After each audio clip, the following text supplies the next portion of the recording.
సరే, జీవన్ రెడ్డి నేను చాలా సామాన్యమైన కుటుంబం నుంచి వచ్చినా అంటున్నారు, నేను చాలా నిజాయితీగా బతికినా అంటున్నారు. 2014లో జీవన్ రెడ్డి ఆస్తి ఎంత, 2018లో జీవన్ రెడ్డి ఆస్తి ఎంత, అదంతా నిజాయితీగా సంపాదించిన ఆస్తినా? అఫిడవిట్లో పెట్టినా కదా. ఒకసారి మీ ఆస్తి ఎంత చెప్పగలుగుతారు? 100% అఫిడవిట్లు ఇచ్చాను కదా మీకు. ఇప్పుడు అఫిడవిట్ పంపిస్తా చూసుకోండి. నాకున్న ఆస్తులే పెట్టాం. నా ఇల్లు అఫిడవిట్లో చూపించిన, నాకు అడిగిన మన నా అన్న పేరు మీరు అడిగారు కదా, శంకర్పల్లి ల్యాండ్లు పెట్టాను, మా భార్యకున్న ల్యాండ్ పెట్టాం, మాకున్న బిల్డింగ్లు పెట్టాం, అన్నీ అఫిడవిట్లో పెట్టాం. ఒకటి ఏదైనా ఉంటే అది మీకు రాసిస్తా, తీసుకొని రండి. ఏదైనా చెప్పంది ఉంటే అఫిడవిట్లో నేను మెన్షన్ చేయకుండా 14లో కానీ 18లో కానీ 23లో కానీ అఫిడవిట్లో మెన్షన్ చేసేదైనా ప్రాపర్టీ ఉంటే మా ఇక్కడ ఉన్నటువంటి విలేకరులకు మా రోహిత్ గారికి రాసిచ్చారు. ఒక్కసారి జీవన్ రెడ్డి రాసిస్తా అంటున్నా, మీరు ఆలోచన నవ్వుతలేరు. మీరు గుండె మీద చేసుకొని చెప్తారా, నేను ఎక్కడన్నా రాజకీయ పలుకుబడి ఉపయోగించలేదు, నిజాయితీగా సంపాదించిన అనే విషయం 100% నా గుండె మీద చేతేసుకొని చెప్తా ఉన్నా. ఎక్కడ కూడా నా ఇన్ఫ్లుయెన్స్, అందుకోసమే అది ఏదైతే ఉందో బిల్డింగ్ 2013లో అగ్రిమెంట్తో సహా చూపించా మీకు. అగ్రిమెంట్తో సహా మీకు కెమెరాలో బంధించాం మేము. ఇప్పుడు స్టేట్మెంట్ ఇస్తే కెమెరాలో రేపు చూసుకోవచ్చు, మీరు దాన్ని కోర్టులో ఫైల్ చేయొచ్చు. అది మేము చేయలేం.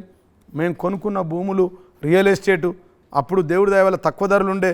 మా గౌరవ ముఖ్యమంత్రి కేసీఆర్ ఒక దేవుడై ఈ రాష్ట్రంలో 1,00,000ది 10 లక్షలు అయింది, 10 లక్షలది కోటి రూపాయలు అయింది, కోటిది 10 కోట్లు అయ్యి విలువలు పెరిగి తెలంగాణ రాష్ట్రాన్ని తెచ్చిన రాష్ట్రంలో అభివృద్ధి అయి మా ఐటీ మంత్రివర్యులు ఒక ఫైనాన్షియల్ డిస్ట్రిక్ట్ ఐటీని బాగా అభివృద్ధి చేయడం వల్ల బ్రహ్మాండంగా అభివృద్ధి జరిగింది. ధరలు పెరిగినాయి.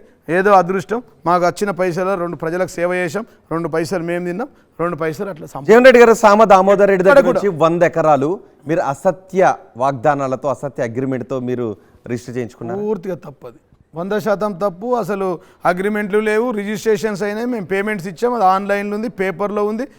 మా దాంట్లో లీగల్ ఎవరైనా రెవెన్యూ ఎక్స్పర్ట్స్ ఉంటే, పోలీస్ ఎక్స్పర్ట్స్ ఉంటే ఇక్కడ ఆన్లైన్లో ఇప్పుడే చూపిస్తాం. మా పట్టాదారు పాస్ పుస్తకాలు చూపిస్తాం.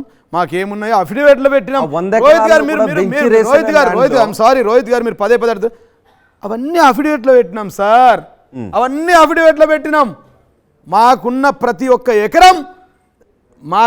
ఎకరం ప్రతి ఒక్కటి మా భార్యది, నాది, మా అమ్మది, నాన్నది, మా తమ్ముడు భార్యది, మా పిల్లలది, మా పిల్లల పేరు మీద ప్రాపర్టీ 2014లో పెట్టినాం. 2014 తర్వాత మాకు రిజిస్ట్రేషన్స్ కాలేవు, 15లో పెట్టినాం. మేము 14లో అధికారంలోకి వచ్చి కాకుండా ముందే రిజిస్ట్రేషన్లు అయినాయి, కొన్ని తర్వాత అయినాయి కూడా పెట్టినాం. దానికి లెక్కలు చూపినాం, ఇన్కమ్ ట్యాక్స్లో చూపించినాం, ఆ డబ్బులను అన్నీ చేసినాం. దాన్ని కోర్టులో కేసులు వేసారు, కేసులు కూడా వీగిపోయినాయి. ఇంకా కొన్ని రాజకీయ కక్ష సాధింపులతో బదనాం చేయాలని, నా మీద బురద జల్లాలని ఒక్క అసూయతో, ఒక జలసితో నన్ను టీఆర్ఎస్ ఓడిపోవడానికి స్టేట్లో ప్రధానమైనటువంటి రీజన్ ఎమ్మెల్యేలు ఆ కోటరి పెద్ద నాయకులు కలవనివ్వలేదు. కేసీఆర్ని, కేటీఆర్ని, హరీష్ రావుని, కవితని, మంత్రులని కలవనివ్వలేదు ఎమ్మెల్యేలు. అందుకే క్షేత్రస్థాయిలో ఉన్నటువంటి క్యాడర్, సెకండ్ క్యాడర్ లీడర్ అంతా అసంతృప్తిగా ఉన్నారు, దానివల్లనే ఓటమి చెందారు అనేటువంటిది డైరెక్ట్ గా మీ పార్టీ నాయకులు చెప్తున్నారు. డైరెక్ట్ గా మీ పార్టీ నాయకురాలు సార్, ఇప్పుడు గెలిస్తే ప్రజలు గెలిపించినట్టు, ఓడితే మేము ఓడగొట్టినట్ట ఎమ్మెల్యేలు ఏం మాట్లాడతారండి? గెలిచినా ఓడినా ప్రజా తీర్పు. గెలవాలన్నా జీవన్ రెడ్డి ప్రజలే గెలిపియాలి, మళ్ళీ రేపు ఓడించాలన్నా ప్రజలే ఓడించాలి. నిజామాబాద్ ఎమ్మెల్యేలకు వార్నింగ్ ఇచ్చింది నిజం కాదా కవిత గారు? నిజామాబాద్ పార్లమెంట్ తప్పుడు ప్రచారాలు, ఎవ్వరికేం వార్నింగ్ ఎవ్వరేమి ఇవ్వలేం. మేము కూర్చుండి సానుకూలంగా మాట్లాడుకున్నాం, మా లోపాలు ఎక్కడున్నాయి, మేమేం సర్ది తీసుకోవాలా, మాకు కార్యకర్తలతో ఏమైనా తప్పులు జరిగినాయి. కవిత గారు మాట్లాడుతుంటే ఈలలు లేచి విజిల్స్ వేసి చప్పట్లు కొట్టి ఎంకరేజ్ చేసి కాదా? మొన్న జరిగినటువంటి సమీక్ష సమావేశంలో కవిత గారు కరెక్ట్ గా మాట్లాడారు.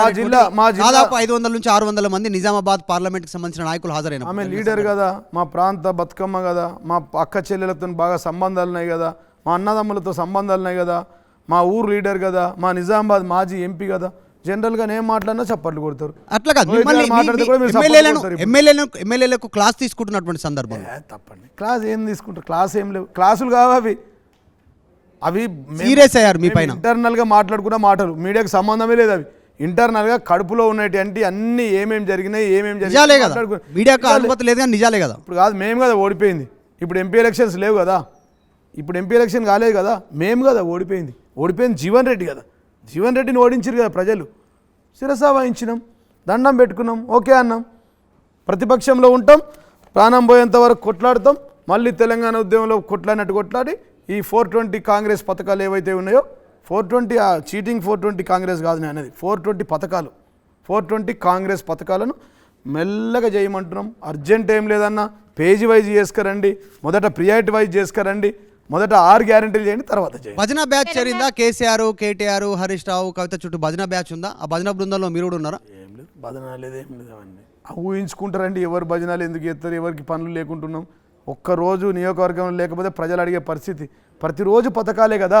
నెల 1వ తారీఖున జరిగితే పింఛన్లు పంచడం 43 లక్షల మంది నుంచి పడితే రైతు బంధు పంచే వరకు మాకు నెల జరిగిపోతుంది. మాకు ఎక్కడ భజన కొట్టడానికి ఛాన్స్ ఉందండి?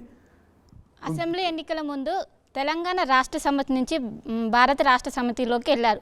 సో మొదటిసారి వెళ్ళారు, ప్రజలు యాక్సెప్ట్ చేయలేదు, అందుకే ఓడిపోయారా? అట్లేం లేదు, మార్పు కావాలనుకున్నారు, మార్పించారు. సో బీఆర్ఎస్ అనేది అట్లాంటి హైదరాబాద్లో మొత్తం గెలిచాం కదా. హైదరాబాద్లో మరి కాంగ్రెస్ వద్దనుకున్నారా? అంతే కదా. తెలంగాణ ఆత్మగౌరవంతో కూడిన పేరు కదా టీఆర్ఎస్ అంటే. అట్లేం కదా. మరి హైదరాబాద్ ఏమైంది? మరి హైదరాబాద్లో ఆత్మగౌరవం లేదా? మరి హైదరాబాద్ ప్రజలు ఎందుకు గెలిపించారు? మొత్తం గెలిచాం కదా, ఒక్కటి కూడా గెలవలేం కదా. మరి కాంగ్రెస్ బీజేపీ వాళ్ళంతా ఇక దుబాయ్, అమెరికా వెళ్ళిపోవాలా, లండన్ వెళ్ళిపోవాలా?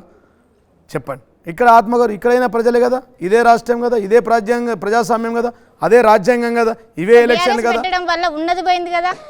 ఏం పోలేదు, ఏం పోలేదు, బ్రహ్మాండంగా ఉన్నది. ప్రజలు వెలుతురు కూడా చూసే ముందు చీకటిని చూస్తే అర్థమవుతుంది. ఇది చీకటి ప్రభుత్వం కాబోతుంది. మీరు చూడండి, రానున్న రోజుల్లో ఇక్కడ వాళ్ళు ఏమి ఇవ్వలేరు. ఆర్థికంగా ఇప్పుడే చూస్తున్నారు కదా. ఇవాళ 28 తారీఖు అయింది, ఇప్పటికీ పింఛన్లు రాలేవు. 28 తారీఖు వరకు పింఛన్లు రాలేవు. పోయిన నెల జీతాలు రావట్లేదు.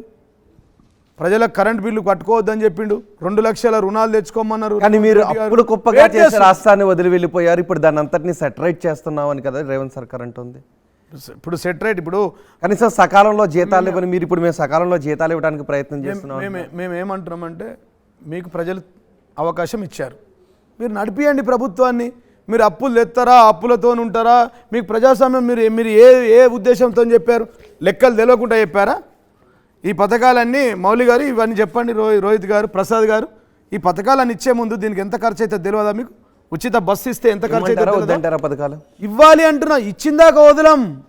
రోహిత్ గారు వదిలే ప్రసక్తే లేదు. మీరు వదలనంటున్నారు, మీరు వదలనంటున్నారు. 36 జాతీయ పార్టీలను ఒప్పించి మెప్పించి తెలంగాణ రాష్ట్రం కేవలం 2 ఎంపీలున్నటువంటి గౌరవ ముఖ్యమంత్రి కేసీఆర్ గారు తెలంగాణ రాష్ట్రాన్ని ఎట్లయితే సాధించారో, ముఖ్యమంత్రి గారు ప్రతి పాలకపక్షం కంటే ప్రతిపక్షంలో గొప్పగా పనిచేస్తారు మా ముఖ్యమంత్రి కేసీఆర్ గారు.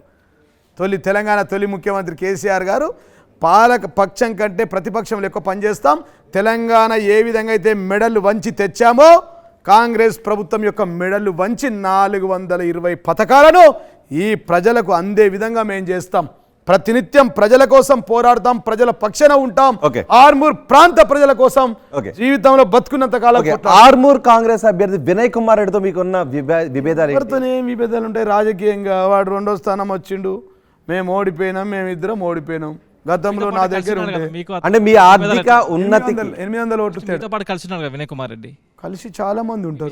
కృషి చేశారని చెప్తున్నాడు అతను. రేవంత్ రెడ్డి గారు మొదట బీజేపీలు ఉండే, అంతకుముందు ఏబీపీ, దాని తర్వాత కాంగ్రెస్కి వచ్చిండు, దాని తర్వాత బీఆర్ఎస్లో జడ్పీటీసీగా చేసిండు, దాని తర్వాత ఇప్పుడు కాంగ్రెస్కి పోయిండు, మధ్యలో టీడీపీకి పోయిండు.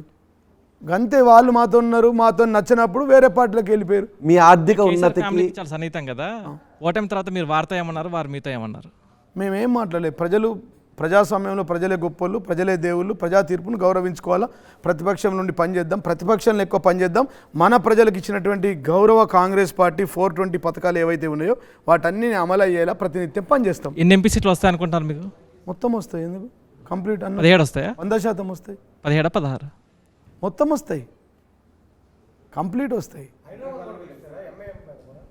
ఎంఐఎం గెలుస్తారు వాళ్ళు. మొత్తం అంటే ఇక మిగతా అన్నీ గెలుస్తాం, మేము అన్నీ గెలుస్తాం. తప్పేంది? గెలవమని మీకు డౌట్ ఉందా?